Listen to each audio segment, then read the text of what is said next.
राज्यामध्ये राष्ट्रवादी काँग्रेस पक्षाचा झंझावात। राष्ट्रवादी काँग्रेस पार्टी महाराष्ट्राचा रत्नजडित मुकुट आहे आणि आपल्या सर्वांच्या काळजाचा अजितदादा एक तुकडा आहे। राष्ट्रवादी काँग्रेस पक्षाचा एकच वादा, एकच वादा, अजितदादा तुम आगे बढ़ो। आजच्या जनसन्मान रॅलीला उपस्थित असणारे प्रफुल्लभाई भुजबळ साहेब, सुनील तटकरेजी, धनंजय मुंडेजी, बाबा सिद्दीकीजी, सर्व राष्ट्रवादी काँग्रेस पक्षाचे सन्माननीय पदाधिकारी, सर्व खासदार, सर्व आमदार, सर्व उपस्थित असणारे माझे विधिमंडळातील सहकारी, राष्ट्रवादीचे सर्व पदाधिकारी, आजच्या या जनसन्मान रॅलीला उपस्थित असणारे माझे बंधू भगिनी, पत्रकार मित्र आणि तरुण मित्रांनो, मला वाटलं नव्हतं की आज पाऊस येईल, परंतु पावसाने थोडासा आपला हिरमोड केला, परंतु वरुण राजांनी देखील आपल्यावर वर्षाव केलेला आहे, आपल्याला पाठिंबा दिलेला आहे असं समजायला काही हरकत नाही। मित्रांनो, लोकसभेच्या निवडणुकीच्या निकालाच्या नंतर मी पहिल्यांदाच आपल्या सगळ्यांच्या समोर इथं उभा आहे आणि मला आपल्याला एकच सांगायचं आहे की मी आपल्या सगळ्यांच्या समोर एक विकास आणि गरीब लोकांना मदत करण्याच्या हेतूने उभा आहे। संपूर्ण राज्यामध्ये विधानसभेच्या निवडणुकीच्या निमित्तानं कानाकोपऱ्यामध्ये जाऊन आम्ही हाच विचार सर्व जनतेला सांगण्याचा प्रयत्न करणार आहे। तुम्ही पहा, मी जो मधल्या काळामध्ये निर्णय घेतला तो निर्णय घेतलेला असताना काहींनी थोडंसं वेगवेगळ्या प्रकारचं मत व्यक्त केलं, परंतु राष्ट्रवादी काँग्रेस पक्षाच्या असंख्य आमदारांनी विकासाच्या करता तो मुद्दा, विकासाच्या करता तो निर्णय हा घेतलेला होता आणि ते चित्र तुम्हाला सगळ्यांना पाहायला मिळालं। लोकसभेच्या निवडणुकीच्या निमित्तानं आपल्याला थोडं अपयश आलं, परंतु मी कार्यकर्त्यांना सांगेन, जनतेला सांगेन, अपयश आलं म्हणून खचून जायचं नसतं आणि कालच्या विधान परिषदेच्या निवडणुकीमध्ये 9 आमदार आपले निवडून आले म्हणून हुरळून पण जायचं नसतं। यश पण पचायला शिकलं पाहिजे आणि अपयश आलं तरी खचून न जाता मोठ्या नव्या उमेदीनं लोकांच्या समोर जाण्याच्या करता आपण तयारी ठेवली पाहिजे आणि तीच तयारी मी आणि माझ्या सगळ्या सहकारी मित्रांनी ठेवलेली आहे। तुम्ही पाहा, कालच्या निवडणुकीमध्ये शिवाजीराव गर्जे असंख्य वर्ष तुमच्या माझ्या राष्ट्रवादी काँग्रेस पक्षामध्ये एक कार्यकर्ता म्हणून काम करणारे, सगळ्यांना आलेल्या गेलेल्यांचं जे काही अडीअडचणी आहेत ते समजून घेणारे, ते आम्हा लोकांच्या कानावर घालणारे, अशा पद्धतीनं जे शिवाजीराव गर्जे होते, अनेक वर्ष आमच्या सगळ्यांच्या मनात होतं की त्यांना संधी मिळाली पाहिजे, परंतु काही ना काही अडचणी येत होत्या। काल मात्र राष्ट्रवादी काँग्रेस पक्षाने शिवाजीराव गर्जेंना आमदार करण्याचं काम केलं, सगळ्यांनी आशीर्वाद देण्याचं काम केलं। दुसरा एक तरुण सहकारी आपला परभणीचा राजेश विटेकर, की ज्याला आपण लोकसभेची उमेदवारी देणार होतो, परंतु काही कारणाने आपण तिथं जरा थांबलो। आपल्यातले सहकारी महादेव जानकरांना ती उमेदवारी दिली आणि त्यावेळेस पहिल्या सभेमध्ये मी सांगितलेलं होतं की राजेश, 6 महिन्याच्या आत राष्ट्रवादी काँग्रेस पक्ष तुला आमदार केल्याशिवाय गप्प बसणार नाही आणि तो निर्णय आपण कालच्या निवडणुकीच्या निमित्तानं उभ्या महाराष्ट्राला दाखवून दिला। आपण शब्दाचे पक्के आहोत, जो आपला वादा असतो तो वादा आपला पक्का असतो, हे महाराष्ट्राला माहिती आहे। मित्रांनो, अनेक गोष्टी आहेत, माझ्या आया बहिणी इथं असंख्य संख्येने आहेत। मला ज्यावेळेस अर्थ मंत्रालय मिळालं त्यावेळेस मी विचार केलेला होता की यावेळेस काही झालं तरी आपण त्यामध्ये विकास आणि गरिबी ह्या करता मदत करायची आहे। मित्रांनो, तशा पद्धतीने आपण निर्णय घेतला आणि आपल्या महिलांच्या करता लेक बहीण माझी लाडकी बहीण योजना ही योजना आपण आणली. काही विरोधकांनी आमच्यावर टीका केली, माझ्याबद्दल काही वेडवाकडे बोलले, परंतु त्याला मी फार महत्व दिलं नाही. कारण मला जाणीव होती, मला खात्री होती, महायुतीच्या वतीनं एकनाथराव शिंदे असतील, देवेंद्र फडणवीस असेल, मी असेल किंवा माझे सगळे सहकारी असतील, आपण ती योजना चांगल्या प्रकारे राबवू शकतो हा एक विश्वास मला होता. का तर त्याच्यात माझ्या गरीब महिलेला मला मदत करायची होती, माझ्या मातेला मला मदत करायची होती, माझ्या मुलीला मला मदत करायची होती. आणि तशा पद्धतीचं काम आपण 1 जुलैपासून सुरू केलेलं आहे. मला आजच्या सभेच्या निमित्तानं उभ्या महाराष्ट्रातल्या माता भगिनी आणि मुलींना सांगायचंय, तुम्ही काळजी करू नका. जुलै ऑगस्ट मध्ये जरी फॉर्म भरायला तुम्ही अर्ज करा, तो तुमचा अधिकार आहे. तो अर्ज केल्यानंतर तो अर्ज वेळेमध्ये कसा मंजूर होईल याबद्दलची खबरदारी आम्ही घेऊ, त्याबद्दलची काळजी आम्ही घेऊ. मगाशी माझ्या काही महिला म्हणाल्या की अजित पवार ह्याच्यामध्ये काही त्रुटी होत्या, आम्ही त्याच्याकरता रेशन शिधाव कार्ड, वाटप कार्ड आपण त्यामध्ये मंजूर केलं, आपण पिवळं रेशन कार्ड आपण मंजूर केलं, भगवं रेशन कार्ड मंजूर केलं. का तर माझ्या आया बहिणींना, माझ्या मुलींना त्रास कमी व्हावा म्हणून. मी महाराष्ट्राला सांगू इच्छितो की या योजनेच्या करता आमचा अंदाज आहे, चांद्यापासून बांद्यापर्यंत 2.5 कोटी महिलांना दर महिन्याला 1,500 रुपये मिळणार, दर महिन्याला. म्हणजे 2 महिन्याचे पैसे. ऑक्टोबर मध्येच भाऊबीज, रक्षाबंधन आहे, राखी पौर्णिमा 19 तारखेला, साधारण त्यावेळेस त्या माझ्या भगिनीच्या खात्यावर बँकेत 3,000 रुपये देण्याचा निर्णय आपण घेतलेला आहे. काळजी करू नका. माझी दुसरी एक विनंती आहे, काही माझ्या युतीचे सहकारी म्हणाले की ही जी सभा होतीये त्याच्यामध्ये राष्ट्रवादी काँग्रेस पक्षाचं सगळं दिसतंय, परंतु ही राष्ट्रवादी काँग्रेस पक्षाची सभा आहे. पुढे आमच्या विभागामध्ये युतीच्या सभा होणार आहेत, ज्याला एकनाथराव शिंदे शिवसेना असेल, ज्याच्यात देवेंद्र फडणवीस भाजप असेल, ज्याच्यात अजित पवार आणि त्यांचे राष्ट्रवादी काँग्रेसचे सगळे सहकारी असतील, अशी महायुतीची आणि त्यांच्या मित्र पक्षांच्या सभा प्रत्येक विभागामध्ये होणार आहे, प्रत्येक जिल्ह्यामध्ये होणार आहे. त्याच्यामुळं या सभेचा आणि त्याचा अर्थार्थी संबंध नाही. हे राष्ट्रवादी काँग्रेस पक्षाने जनसन्मान रॅली सुरू केलेली आहे. ती रॅली सुरू करत असताना आम्ही कुणालाही वंचित ठेवलेलं नाहीये. आज मी सकाळी माझ्या काही महिलांचे अर्ज पंचायत समिती बारामतीमध्ये स्वीकारायला गेलो. त्याच्यामध्ये एक म्हणाली, दादा तुम्ही त्याच्यामध्ये सांगितलं 4 चाकी वाहन असल्यावर त्यांना मिळणार नाही. म्हणलं ट्रॅक्टर असला तरी त्यांना मिळणार. पण ते म्हणले की दादा माझा नवरा ड्रायव्हर आहे आणि तो रात्री गाडी घेऊन माझ्या घरी येतो आणि त्याच्यावर ती गाडी तर आमचीच समजतील आणि मग 4 चाकी वाहन आमची काय चूक आहे. मी तमाम माझ्या ड्रायव्हर लोकांना महाराष्ट्रातल्या सांगतो, त्यांच्या सगळ्या पत्नींना सांगतो, भगिनी वर्गाला सांगतो, मुलींना सांगतो, काळजी करू नका. ज्यांच्या स्वतःच्या नावावर गाडी आहे अशांना त्याच्यामध्ये धरलं जाणार नाही.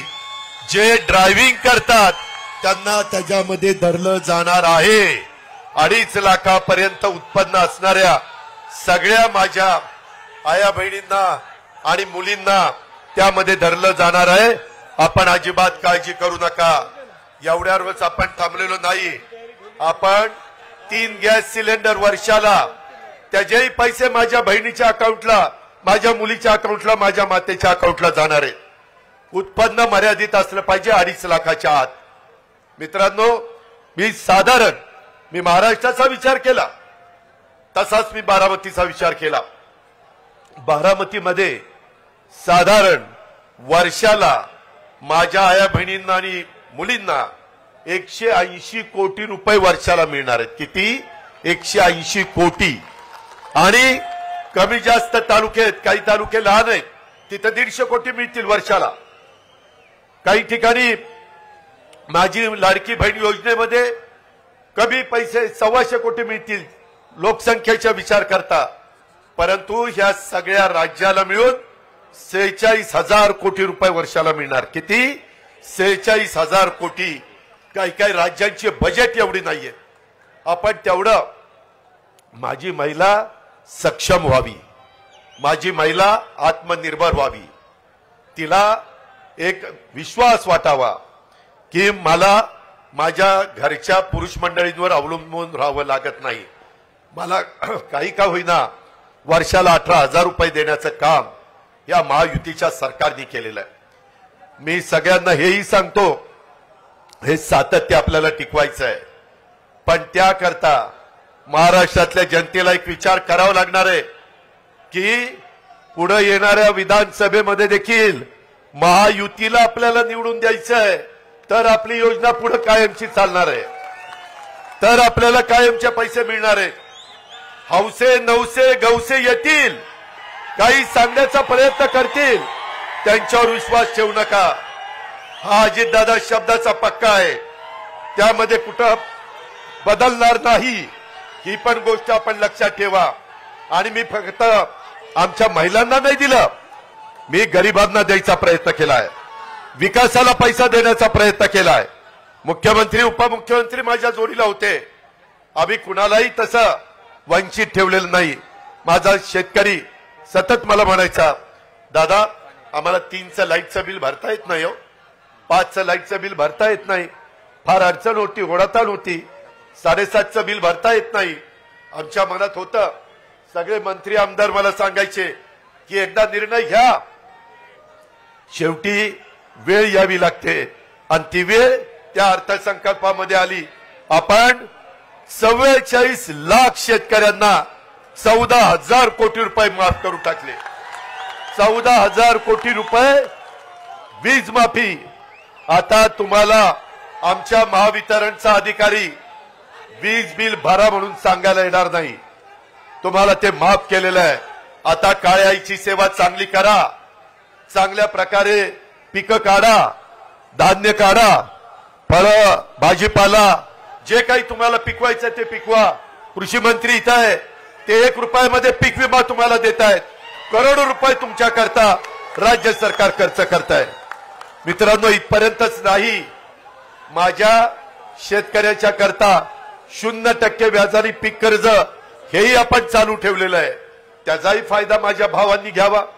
आमचे विरोधक काय टीका करतात, अरे आया बहिणींच्याकडे लक्ष दिलं, महिलांच्याकडे लक्ष दिलं, पुरुषांच्याकडे दुर्लक्ष केलं. अरे असं कसं करेल, पुरुषांच्याकडे दुर्लक्ष करून कसं चालेल? आमची पण ती भाऊ आहेत, आमची पण ती मुलं आहेत, आमचे पण ते वडील आहेत, त्याच्यावर त्यांच्याकडे मी दुर्लक्ष कदापि करणार नाही, तशा पद्धतीनं मी वागणार नाही. मित्रांनो, उलट आता माझ्या शेतकरी वर्गाच्या करता धनंजयनी माझ्या लक्षात आणून दिलं, कॅबिनेटला सांगितलं की आपल्याला सोयाबीन आणि कापूस उत्पादक शेतकऱ्याला पैसे द्यायचे राहिले. धानाला प्रफुल्लभाई पटेल यांच्या भंडारा, गोंदिया, चंद्रपूर, गडचिरोली तिकडे धान पिकतं, कोकणात यांचं धान्य पिकतं, त्यामध्ये आम्ही धानाला 20,000 रुपये दिले. त्याच्या पद्धतीनं एकरी 5,000 रुपये आपल्या कापूस आणि सोयाबीन उत्पादकांना आपण दिलेले 2 हेक्टर पर्यंत. मित्रांनो, शेवटी द्यायचं खूप मनापासून असतं, परंतु आपल्या तिजोरीमध्ये पण तेवढा पैसा लागतो. विकास पण साधला पाहिजे, विकासाला कुठं अडथळा येता कामा नये. कालच देशाचे पंतप्रधान आले, अरे तो दम विधानसभेपर्यंत टिकवा ना, जरा थांबा. त्यामध्ये मला तुम्हाला सांगायचंय, काल पंतप्रधान, मुख्यमंत्री, दोन्ही उपमुख्यमंत्री, काही मंत्रीगण 29,500 कोटीची कामं मुंबई सारख्या ठिकाणी आपण सुरू केली. भूमिपूजन आणि उद्घाटन, करोडो रुपयाची कामं चाललेली आहेत. मित्रांनो, आज पावसामुळे थोडीशी त्याच्यामध्ये अडथळा आला आणि त्यामुळे काही लोकांची भाषणं राहिली. मी परत सुपा परगणा, शिरसुपा परगणा आणि माझा लोणी बापकर आणि तो सगळा तिकडचा भाग, ह्या भागाच्या करता देखील आपण चांगल्या प्रकारची योजना ही जनाई सिरसाईला तर चांगल्या प्रकारचं पुनरुज्जीवन करण्याचा निर्णय आपण घेतलेलाच आहे. परंतु मधला जो टापू आहे त्याला पाण्याची गरज होती, तिथं देखील पाण्याची व्यवस्था केली. परंतु सगळ्यांना सांगून तो वेळ घेत नाही. तुम्ही माझ्या शब्दावर विश्वास ठेवा, मी त्या बाबतीमध्ये येईन आणि तिथं तुम्हाला त्याचा काय काय योजना, बजेटमध्ये किती तरतूद केली, काय केलं ते सगळं तुम्हाला सांगेन. तुम्ही काळजी करू नका. मित्रांनो, तुम्हाला एक सांगायचंय, विकास आणि गरिबीचा विचार करत असताना मी माझ्या भावंडांचा दुधाचा विचार केला. माझ्याही तालुक्यामध्ये दूध आहे, माझ्या पुणे जिल्ह्यात आहे, सोलापूरला आहे, नगरला आहे, माझ्या कोल्हापूरला आहे, सांगलीला आहे, सातारला आहे, माझ्या मराठवाड्यामध्ये बीडला आहे. सगळ्या भागामध्ये दूध उत्पादक शेतकरी आहे. त्यांच्याकरता 5 रुपये लिटरला पुन्हा दुधाचे भाव जोपर्यंत कमी आहेत तोपर्यंत कायम 5 रुपये अनुदान देण्याचा निर्णय आम्ही घेतलेला आहे. तेवढ्यावर थांबलो नाही. दुधाची पावडर मोठी आहे, शिल्लक आहे, ती परदेशामध्ये पाठवायला 30 रुपये किलो आपण अनुदान दिलेलं आहे. महायुतीने तो निर्णय घेतला. म्हणजे भावंडांच्या करता देखील आपण निर्णय घेतोय. मी सुरुवातीलाच तुम्हाला सांगितलं, गरीब, ह्या गरीबाकरता आपल्याला मदत करायची. ह्या गरीबाला आपल्याला इतरांच्या बरोबर आणायचंय, त्यांची परिस्थिती चांगली करायची, त्यांचं पर कॅपिटा उत्पन्न वाढवायचं आहे. उद्या एवढे 1000 कोटी रुपये मार्केटला आल्यानंतर छोटी मोठी दुकानं चालणार आहेत, किराणा मालाची दुकानं चालणार आहेत. माझ्या आया बहिणीला, माझ्या मुलीला जे काही खरेदी करायचं आहे ते दुकान चालणार आहे. आणि एवढा पैसा हा ग्रामीण भागात आणि शहरी भागामध्ये चालणार आहे. हा निर्णय हा महायुती सरकार घेऊ शकतं. हा निर्णय आपण लोकांनी घेतलेला आहे. एवढ्यावरच आपण थांबलो नाही. शाहू फुले आंबेडकरांची विचारधारा मी सातत्याने तुम्हाला सांगतोय. 18 पगड जातीला बरोबर घेऊन युगपुरुष छत्रपती शिवाजी महाराजांनी हिंदवी स्वराज्याची स्थापना केली. हे आम्ही आयुष्यात विसरू शकत नाही. आणि त्याच 18 पगड जाती 12 बलुतेदारांना घेऊन आपण त्यामध्ये पुढे चाललेलो आहे. ह्या योजना आहेत आया बहिणींनो, ह्या सर्व जाती धर्माला, मागासवर्गीय, आदिवासी, माझे मुस्लिम, माझा ओबीसी, माझा भटक्या महिला, भटक्या समाजामध्ये मोडणाऱ्या, सर्वसाधारण समाजामध्ये मोडलेल्या सगळ्या जाती धर्माच्या महिलांच्या, मुलींच्या आणि मातांच्या करता ही योजना आहे. अट एवढीच आहे, 2.5 लाखाच्या आतमध्ये उत्पन्न पाहिजे. मला एक तुम्हाला सगळ्यांना सांगायचं आहे, ह्या सभेच्या निमित्तानं राज्यातल्या जनतेला सांगायचं आहे, बाबांनो, पाठीमागच्या काळात लोकसभेला काही वेगळ्या पद्धतीचं वातावरण तयार करण्याचा प्रयत्न झाला. आम्ही विकासाचं बोलत होतो, परंतु विकासावर आमच्यावर कुणीच बोललं नाही, कुणी टीका केली नाही. आम्ही गरिबीच्या बद्दल बोलत होतो, आमचे वेगवेगळे लाभार्थींना लाभ देण्याच्या बद्दल बोलत होतो. त्या सगळ्याला बाजूला ठेवून कारण नसताना घटनेचे शिल्पकार डॉक्टर बाबासाहेब आंबेडकर, ज्यांनी तुमच्या माझ्या देशाला घटना दिली, संविधान दिलं, आज जगामध्ये बाबासाहेबांचं कौतुक होत आहे. जगातला अतिशय मोठा पुतळा, जगाला हेवा वाटावा असा पुतळा आपण इंदू मिलच्या जागेवर 14 एकर जागेमध्ये करतोय. एवढाच चांगला पुतळ्याचं काम, स्मारकाचं काम पुढच्या पिढ्यानपिढ्या घटनेचे शिल्पकार डॉक्टर बाबासाहेब आंबेडकरची विचार, त्यांची विचारधारा प्रत्येकाच्या पर्यंत पोचली पाहिजे. त्यांचं संविधान, त्यांची घटना, त्याचा आदर आपण सगळ्यांनी केला पाहिजे. ही आमची भूमिका 30 पंतप्रधानांनी मांडली. आम्ही संविधान दिन साजरा सुरू केला आणि आमच्या मागासवर्गीय समाजामध्ये आणि आदिवासी समाजामध्ये अरे हे 400 पार झाल्यावर घटना बदलतील, संविधान बदलतील, आपलं आरक्षण काढतील. किती खोटं बोलले, किती रेटून पण खोटं बोल, अशा प्रकारची गोष्ट ह्या लोकांनी केली. माझ्या मुस्लिम बांधवांना पण काही चुकीचं सांगण्याचा प्रयत्न केला. मित्रांनो, आम्ही महायुतीच्या सरकारमध्ये काम करतोय. मी आपल्याला सगळ्यांना विश्वास देऊ इच्छितो की तुमच्या माझ्या महाराष्ट्रामध्ये शाहू फुले आंबेडकरांच्या शिवाजी छत्रपतींच्या महाराष्ट्रात काम करत असताना कुठल्याही जाती धर्माच्या महिलेवर, पुरुषावर, मुलावर, मुलीवर, मातेवर, वयस्कर माणसावर अन्याय होणार नाही, याबद्दलची खबरदारी आम्ही घेऊ. तशा प्रकारचा शब्द आजच्या सभेच्या निमित्तानं महाराष्ट्रातल्या जनतेला मला द्यायचा आहे. तुम्ही अजिबात काळजी करू नका. आम्ही खोटं बोलणार नाही. आम्हाला तशा पद्धतीनं वागायचं नाही. सत्ता येते सत्ता जाते. सत्तेला आपापलेले आम्ही नाहीये. त्याच्यामध्ये मी नेहमी सांगतो ताम्रपट घेऊन कुणी जन्माला आलेलं नाहीये. परंतु मिळालेल्या सत्तेचा वापर पदाचा वापर हा गरिबाकरता झाला पाहिजे. हा माझ्या शेतकऱ्याकरता झाला पाहिजे. हा माझ्या महिलेकरता झाला पाहिजे. मला माझ्या शेतकऱ्यांना सांगायचंय. कालच मी अमितभाईंना भेटलो. त्याच्यामध्ये प्रफुल्लभाई होते, तटकरे साहेब होते. त्यांना सांगितलं की एमएसपी आपली साखरेची बरेच वर्ष वाढली नाही. एफआरपी वाढली, ती वाढलीच पाहिजे, पण तो एमएसपी नाही वाढली. मागाशी केशवराव इथं बसलेले मी बघितले आहेत तिथं. त्या सगळ्यांनी मला केशवरावनी, प्रशांतनी, त्याच्यामध्ये पुरुषोत्तम दादांनी, अनेक कारखान्याच्या चेअरमननी सांगितलं की दादा ह्याच्यातनं मार्ग काढा. अमितभाईंना म्हणलं अमितभाई एमएसपी वाढवायला पाहिजे. ते म्हणले काळजी करू नका, तुम्ही माझ्याकडे निवेदन द्या. लेखी निवेदन त्यांनी मागितलेलं आहे. मी उद्याच ते निवेदन पाठवणार आहे. ते म्हणाले की मी 20 तारखेला 21 तारखेला जिल्ह्याच्या दौऱ्यावर पुण्याच्या येणार आहे. हसन मुश्रीफ साहेबांनी पण तिथं जसं तुमच्या बारामतीमध्ये 1000 कोटीचं हॉस्पिटल पुण्यश्लोक अहिल्यादेवी होळकरांच्या नावाने आपण काढलेलं आहे, तशा पद्धतीनं कोल्हापूरला पण एक चांगल्या प्रकारचं हॉस्पिटल, ह्याचं भूमिपूजन, त्यांची बँक आहे, त्यांची इमारतीचं उद्घाटन.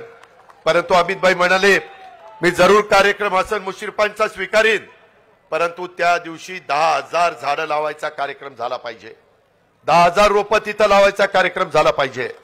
मगाशी कोणीतरी बोललं की बाबा शेवटी पाऊस काळ चांगला होण्याच्या करता झाडाची गरज आहे. पुढची पिढी आपल्याला माफ करणार नाही आपण चुकीचं केलं तर, आपण कमी पडलो तर. त्या प्रकारचं काम आता आम्ही सगळ्यांनी सुरू केलेलं आहे. तुम्ही बघताय मी तर अतिशय झाडं मोठ्या प्रमाणावर लावणारा एक कार्यकर्ता आहे. हे महाराष्ट्राने बघितलंय, जिल्ह्यांनी बघितलंय, तालुक्यांनी बघितलंय. अशा पद्धतीनं त्या कार्यक्रमाला ते येणार आहेत. त्यावेळेस मी कांदा माझ्या उत्पादक शेतकऱ्यांच्या करता पण सांगितलं की कांदा निर्यात बंदी आता अजिबात करायची नाही. त्यांनी सांगितलं ठीक आहे, परंतु काही जण चुकीच्या बातम्या सोडतात. 2 दिवसापूर्वी टीव्ही वाल्यांची बातमी चालली कांदा परदेशातनं आयात करताय. कांदा आयात केलेला नाही. दुधाची पावडर आयात केलेली नाही. आम्ही सगळ्यांनी ही गोष्ट सांगितलेली आहे. जसं शहरी भागातल्या लोकांना परवडलं पाहिजे तसं माझ्या उत्पादन करणारा शेतकरी त्यालाही परवडलं पाहिजे, त्याचाही प्रपंच चालला पाहिजे.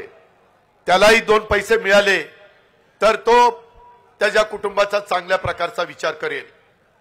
आत्महत्येपासून मला माझ्या महाराष्ट्रातल्या शेतकऱ्याला मागं खेचायचंय. त्याला सगळ्या सुविधा द्यायच्यात. तुम्ही घाबरू नका. राज्य सरकार तुमच्या पाठीशी आहे. केंद्र सरकारच्या कोट्यवधी रुपयाच्या योजना आपण तिथं आणण्याच्या करता कुठं कमी पडणार नाही. काल देशाच्या पंतप्रधानांनी पण सांगितलं जसं देशाची आर्थिक राजधानी मुंबई आहे तसं आता जगाची आर्थिक राजधानी मुंबई करण्याच्या करता आपण सगळेजण एकमेकाला मदत करू. ही भूमिका पंतप्रधानांनी मांडलेली आहे. मित्रांनो, कृपा करा आणि कुठेही आपण चुकीच्या प्रचारावर नरेटिव्ह जो काही सेट करण्याचा प्रयत्न करतात, खोटं सांगण्याचा प्रयत्न करतात, ह्या गोष्टीवर विश्वास ठेवू नका.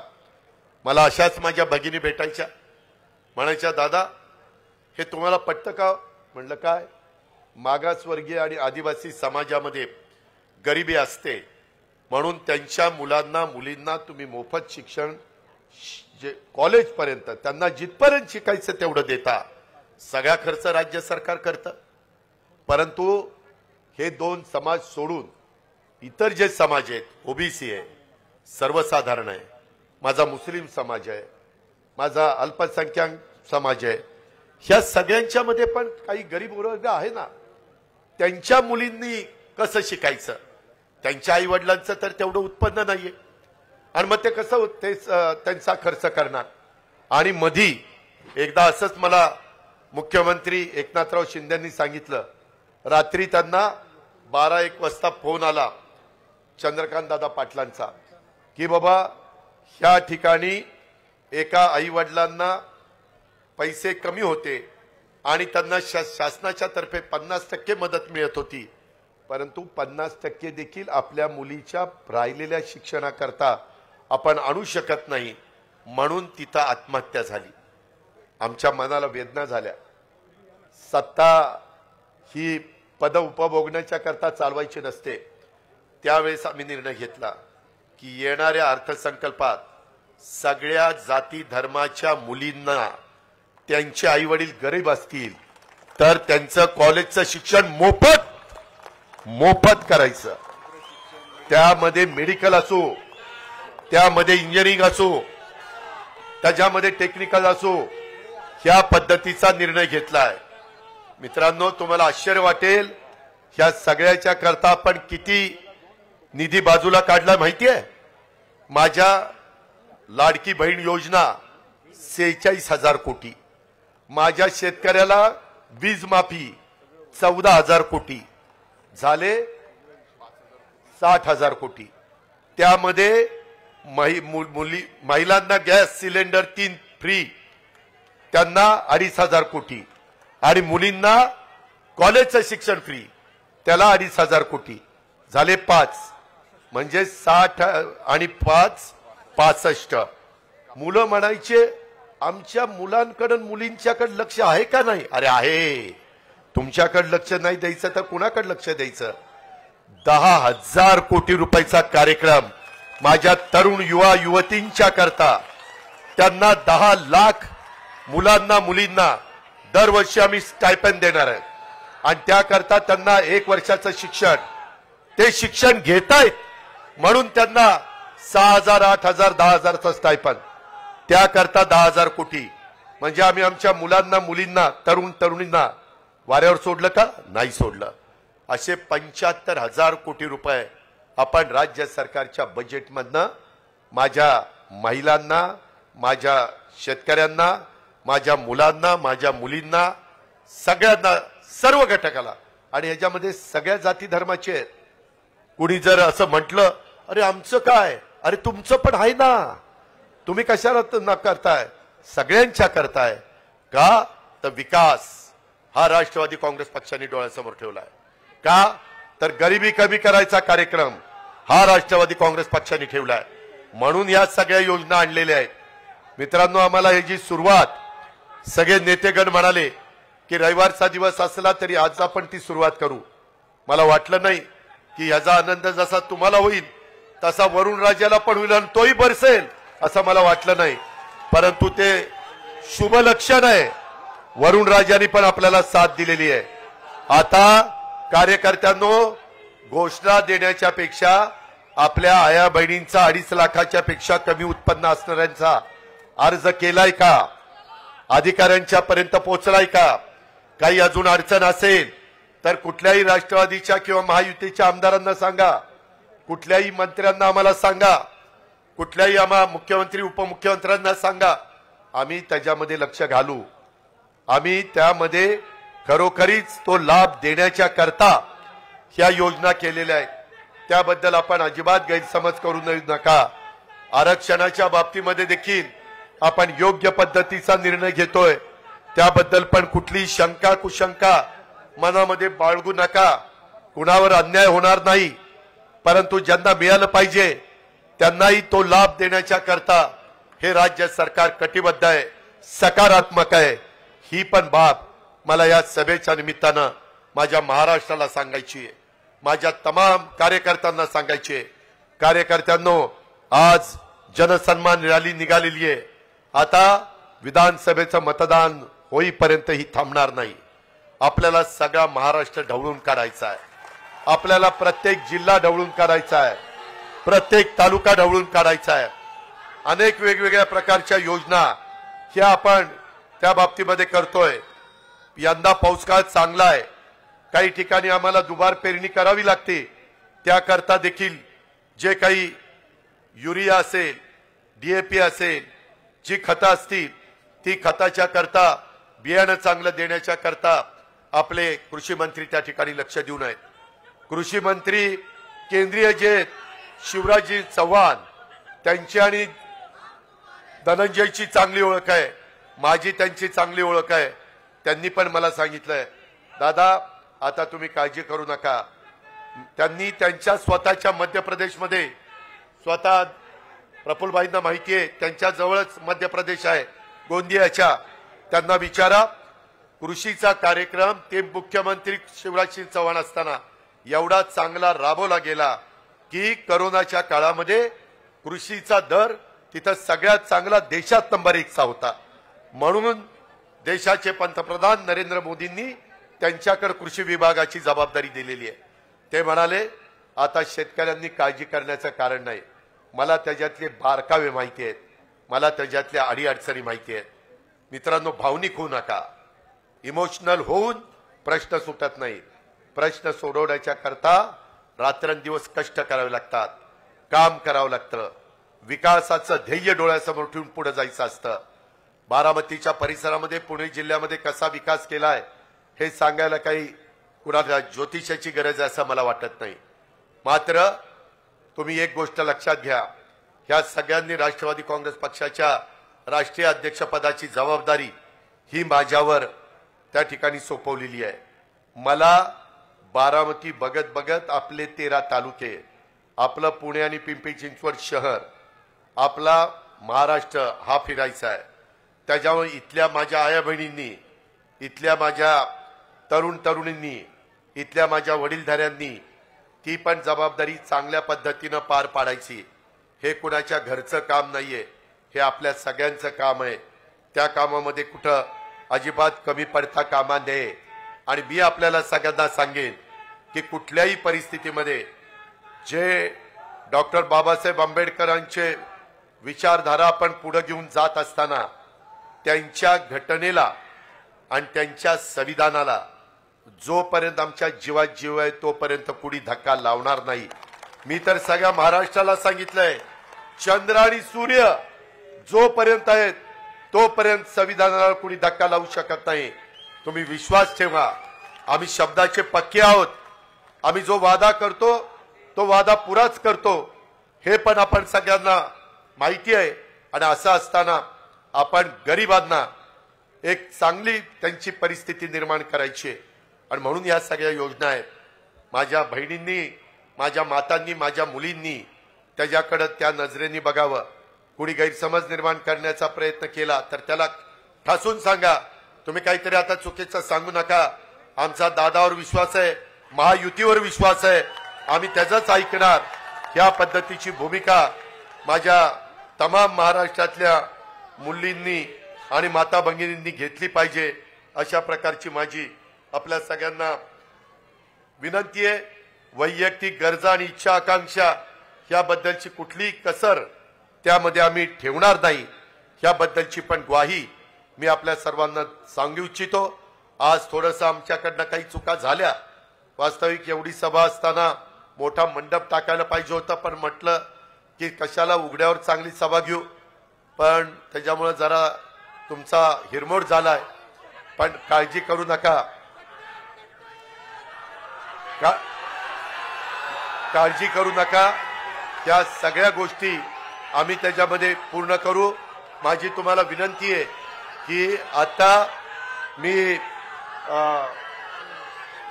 शिवाजीराव गर्जे आणि राजेश विटेकर हे विधान परिषदेचे निवडून आले, त्यांचाही सत्कार करतो. आणि स्वतः माजी उपमुख्यमंत्री भुजबळ साहेब आपल्याला मार्गदर्शन करतायत, ते मार्गदर्शन आपण ऐकावं अशी विनंती करतो.